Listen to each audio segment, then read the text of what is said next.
आज हम बनाएंगे फ्राइड मोदक की रेसिपी जो खाने में क्रंची और बहुत ज्यादा स्वादिष्ट है। तो सबसे पहले गुड़ में पानी डालकर पिघलने के लिए रख देंगे। अब थाली में 1 बड़ा कप मैदा छान लेंगे, उसमें 2 छोटी चम्मच नमक डाल देंगे, 1 बड़ा चम्मच घी गरम करके आटे में डाल देंगे और मिक्स कर लेंगे आटे को। अब 1 गिलास पानी में 1 चम्मच शक्कर डालकर उबाल आने देंगे और वही पानी से आटा गूंथ लेंगे। अब ये डो बनके तैयार। अब हम करते स्टफिंग की तैयारी। पिघले हुए गुड़ को छन्नी से छान लेंगे और एक तार की चाशनी बना लेंगे। अब हम भुने हुए शेंगदाने को दरदरा पीस लेंगे और सफ़ेद तिल को भी। गुड़ में चाशनी आ गई।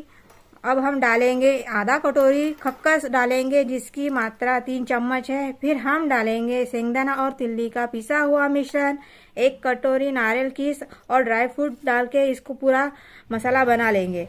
अब कढ़ाई में घी गरम करके और आटे की छोटी छोटी लोई बना के उसे बेल लेंगे।